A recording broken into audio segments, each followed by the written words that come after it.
Assalamu alaikum. This is Kareem Shirazi, and today we are going to discuss the third part of question for listening.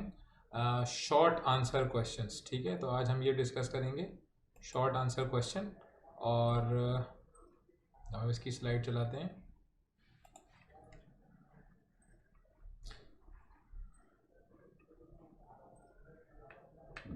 अच्छा, अब ये जो short answer question होते हैं, इसमें देखें, इसमें लिखा हुआ है इंस्ट्रक्शन में कि write no more than 3 words और a number for each answer. यानी कि आपने दो जो है फैक्टर्स, इसमें कीवर्ड क्या है, 2 factors can make social contact in a foreign country difficult. यानी कि फॉरेन कंट्री में सोशल कॉन्टैक्ट बनाने के लिए डिफिकल्टी में कौन से 2 फैक्टर्स होते हैं. तो अब 11वें नंबर पे एक फैक्टर आएगा और 12वें नंबर पे दूसरा फैक्टर आएगा. ठीक है, जब रिकॉर्डिंग चलेगी. इसी तरह अब इसमें लिखा हुआ है सवाल, which types of community group does the speaker give example of. तो अब उसने एक टाइप तो लिख दिए थिएटर, अब बाकी जो 2 टाइप है वो आपने लिखनी है यहाँ पे. ठीक है. अच्छा, अब उसके बाद आएगा इन थर्ड क्वेश्चन है, इन विच 2 places can information about community activities be found. ठीक है, जहाँ पे वो कौन सी 2 जगह हैं जहाँ पे कम्युनिटी एक्टिविटीज जो है वो मौजूद होती हैं.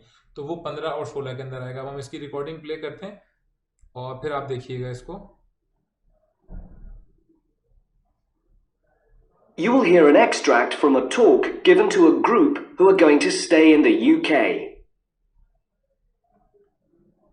Good evening and welcome to the British Council. My name is John Parker and I've been asked to talk to you briefly about certain aspects of life in the UK before you actually go there. So I'm going to talk first about the best ways of making social contacts there. Now, you might be wondering why it should be necessary. After all, we meet people all the time. But when you're living in a foreign country, it can be more difficult, not just because of the language, but because customs may be different. If you're going to work in the UK, you will probably be living in private accommodation, so it won't be quite so easy to meet people. But there are still things that you can do to help yourself. First of all, you can get involved in activities in your local community. Join a group of some kind. For example, you'll probably find that there are theatre groups who might be looking for actors, set designers and so on. Or if you play an instrument, you could join music groups in your area. Or if you like the idea of finding out about local history, there'll be a group for that too. These are just examples. And the best place to get information about things like this are either the town hall or the public library. Libraries in the UK perform quite a broad range of functions nowadays. They're not just confined to lending books, although that's their main role, of course. अब देखा, ठीक है, आपने ये देखा, ये recording जो मैंने प्ले करी थी, इसने पहले इसकी बात करी 2 फैक्टर्स की, फिर कम्युनिटी ग्रुप की बात करी और फिर उसके बाद लास्ट में information about the community activities है. ठीक है, अब हम इसको चेक करते हैं इसके आंसर. अब देखें 2 फैक्टर्स कौन से थे, लैंग्वेज एंड कस्टम्स और म्यूज़िक और लोकल हिस्ट्री. ठीक है, जो ब्रैकेट में होता है वो ऑप्शनल होता है, वो अगर आप लिखें नहीं लिखें उससे कोई मसला नहीं होता. इसी तरीके से जो तीसरा वाला क्वेश्चन है, इसका आंसर है 2 places can information about community activities be found. एक था पब्लिक लाइब्रेरी और टाउन हॉल. तो अगर आपने पब्लिक और टाउन नहीं भी लिखा, लाइब्रेरी और हॉल भी लिखा हुआ है, तो जब भी आपका ये सही माना जाएगा. ठीक है, ये क्लियर हो गया यहाँ तक के. अब हम चलते हैं नेक्स्ट टाइप की तरफ, that is listening sample sentence completion.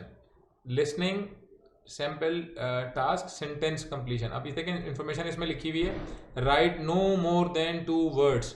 अब 2 वर्ड्स का मतलब क्या है, जैसे अब ये वर्ड लिखा हुआ है विद दी ओपन, ये 3 वर्ड है, विद एक वर्ड है, द एक वर्ड है और ओपन एक वर्ड है. सो देर आर ये 3 वर्ड है. तो इसका मतलब है 3 वर्ड का answer will be considered wrong, but 2 words का जो आंसर है वुड बी कंसीडर्ड ओके. और एक वर्ड का भी हो सकता है, यानी 3 का नहीं हो सकता, 2 का हो सकता है और 1 का हो सकता है. ठीक है, अब हम इसकी रिकॉर्डिंग प्ले करेंगे. रिकॉर्डिंग प्ले करने से पहले मैं इसके बता दूं, देखें आप इसमें क्या है, studying with the open university demanded a great deal of. तो कीवर्ड आपका क्या है कि ओपन यूनिवर्सिटी ने डिमांड क्या किया है, ग्रेट डील ऑफ व्हाट, वो वर्ड यहाँ पर आएगा. Studying and working at the same time improved Rachel's dash skills. अब रेचल्स की कौन सी स्किल्स हैं, वो टाइप ऑफ स्किल्स जो भी होंगी वो ये आपका कीवर्ड है.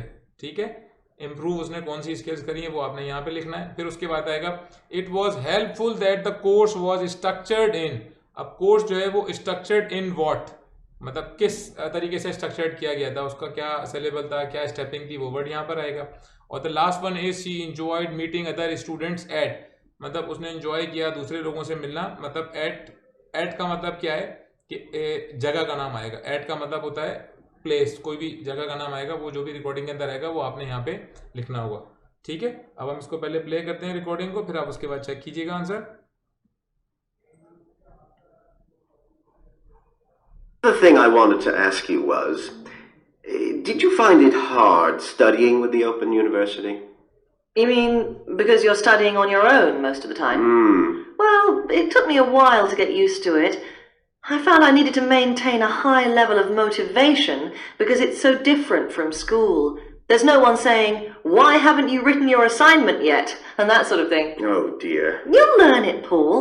Another thing was that I got very good at time management because I had to fit time for studying round a full-time job. Well, I'm hoping to change to working part-time, so that'll help. What makes it easier is that the degree is made up of modules, so you can take time off between them if you need to. It isn't like a traditional 3 or 4 year course where you've got to do the whole thing of it in one go. Oh, that's good, because I'd like to spend 6 months traveling next year. It's all right for some. Then, even though you're mostly studying at home, remember you've got tutors to help you, and from time to time there are summer schools. They usually last a week. They're great because you meet all the other people struggling with the same things as you. I've made some really good friends that way. Sounds good. ठीक है, अब आपने ये recording सुनी। अब इसमें देखें ये सारे अब मैं आपको इसकी आंसर शीट की स्लाइड दिखाता हूँ, उसमें आप देखिएगा कि क्या वर्ड है। देखिए पहले वाले में उसने बोला कि मोटिवेशन, क्योंकि आपको सेल्फ प्रैक्टिस करने के लिए मोटिवेशन चाहिए होती है, तो ग्रेट डील ऑफ मोटिवेशन, ये एक वर्ड है। फिर उसने इम्प्रूव के बारे में डिस्कस किया था, टाइम मैनेजमेंट स्किल्स का जिक्र किया था, तो टाइम मैनेजमेंट 2 वर्ड हैं, वो आपके आ गए इधर। फिर उसके बाद स्ट्रक्चर्ड उसने बताया था कि मॉड्यूल्स के अंदर होता है स्ट्रक्चर्ड, तो जो स्ट्रक्चर्ड वाला वर्ड आता है वो आपका की वर्ड है, या तो वो एज इट इज वर्ड होता है या उससे सिमिलर वर्ड होता है। और इसी तरह फोर्थ में उसने कहा कि स्टूडेंट प्रैक्टिस करते हैं, एंजॉय करते हैं दूसरे स्टूडेंट के साथ, लेकिन उसके लिए जगह उसने डिस्कस करी थी आखिर में समर स्कूल्स के बारे में। ठीक है, तो इसमें आपने सिर्फ इंपॉर्टेंट चीज़ क्या होती है सेंटेंस कंप्लीशन में, कि आपने इसको ख्याल रखना है, no more than 2 words, no more than 3 words, no more than 1 word, इस चीज़ का ख्याल करना है। और अगेन स्पेलिंग का भी ख्याल करना है, सिंगुलर प्लूरल का भी ख्याल करना है। यानी अगर आपने यहाँ पे मोटिवेशंस लिख दिया, ठीक है, और यहाँ पे मॉड्यूल लिख दिया सिंगुलर, लेकिन उसने बोलना प्लूरल था, तो वो जब भी गलत हो जाएगा। मोटिवेशन की, टाइम मैनेजमेंट की, या इसमें किसी की स्पेलिंग अगर गलत होगी, जब भी आपको कोई मार्क नहीं मिलेगा इसका। ठीक है, अब हम चलते हैं नेक्स्ट टाइप ऑफ क्वेश्चन की तरफ, that is listening sample task. ठीक है, ये मल्टीपल चॉइस क्वेश्चन होते हैं। अब मल्टीपल चॉइस क्वेश्चन में क्या है कि मल्टीपल चॉइस क्वेश्चन नहीं, ये मैचिंग क्वेश्चन कहलाते हैं। सॉरी, मैचिंग क्वेश्चन जो है बेसिकली मैचिंग क्वेश्चन 2 टाइप्स के होते हैं। ये टाइप 1 है, फिर इसके बाद नेक्स्ट जो स्लाइड होगी उसमें टाइप 2 आएगी। अब टाइप 1 वाले जो क्वेश्चन है मैचिंग वाले, इसमें क्या होता है, जैसा भी लिखा हुआ है कि he will definitely do it, he may और मे नॉट डू इट, और he will not do it, यानी ही वोंट डू इट। यानी कि अब ये मीडिया स्टडीज़ की बात हो रही है। अब अगर मीडिया स्टडीज़ की बात हो रही है, तो मीडिया स्टडीज़ में जो भी बंदा है वो ये काम करेगा, तो आप ए लिख देंगे। अगर वो ये काम हो सकता है करे, हो सकता है ना करे, तो आप इसके आगे बी लिख देंगे। और अगर ही वो बंदा ये काम मीडिया स्टडी में जो मेल है, जो बंदा जो बात कर रहा है, अगर वो नहीं करेगा ये काम, तो उसके आगे आप सी लिख देंगे। ठीक है, तो अब इसमें कन्फ्यूजन क्या होती है कि हम यहाँ देखें या यहाँ देखें। तो एक्चुअली यहाँ तो आपने सिर्फ एक दफ़ा देखना है कि भाई ये ऑप्शन क्या है। पहले ऑप्शन में पूछ रहा है वो कि डेफिनेटली डू, दूसरे में मे और मे नॉट, तीसरे में ये, तो आपने ये देख लिया। अब जब रिकॉर्डिंग चलेगी ना हमेशा, तो जहाँ पे नंबर होते हैं आपने वहाँ पे फोकस करना है। यानी कि आपने इन वर्ड्स को अंडरलाइन कर लिया रिकॉर्डिंग शुरू होने से पहले, और इसको ध्यान में रख लिया। ठीक है, अब आप फॉर एग्जांपल मीडिया साइंसेज, आपको लग रहा है बातचीत जब कॉन्वर्सेशन शुरू होगी तो आपने देखा कि वो ही विल डेफिनेटली डू इट कर रहा है, तो आपने ड्यूरिंग द रिकॉर्डिंग इसी के आगे आपने लिखना है ए, ताकि फिर एंड में आप अपने सारे आंसर चेक भी कर सकते हैं सुकून से। ठीक है, अब मैं इसकी रिकॉर्डिंग प्ले करता हूँ और फिर आप इसको चेक करिएगा।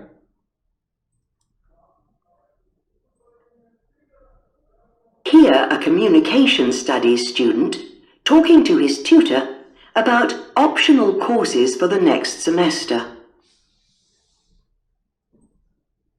In. Oh, hello, Jack. Have a seat. Right. You said you wanted to see me to talk about your options next semester? That's right. We have to decide by the end of next week. Really, I'd like to do all 5 options, but we have to choose 2, don't we? Yes, but the choice depends on your major to some extent. You're majoring in communication studies, aren't you? That's right.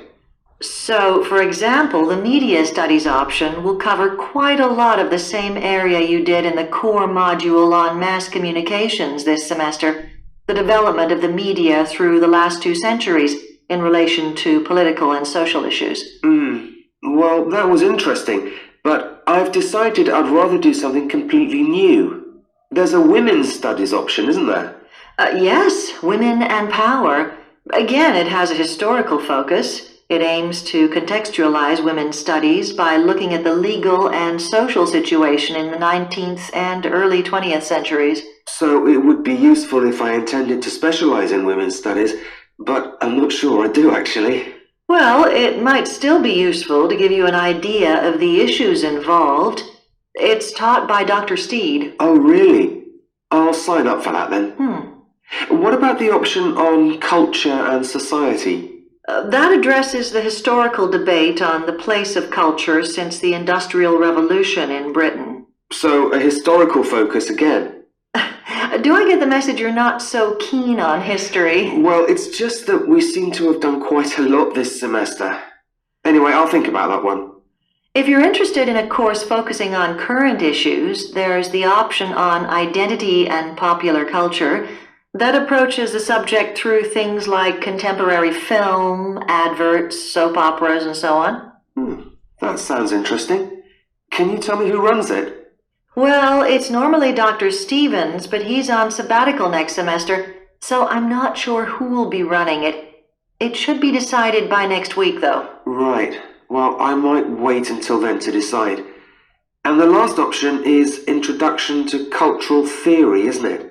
I'm quite interested in that too. I was talking to one of the second-year students, and she said it was really useful. It made a lot of things fall into place. Yes, but in fact, in your major, you'll have covered a lot of that already in Communications 102.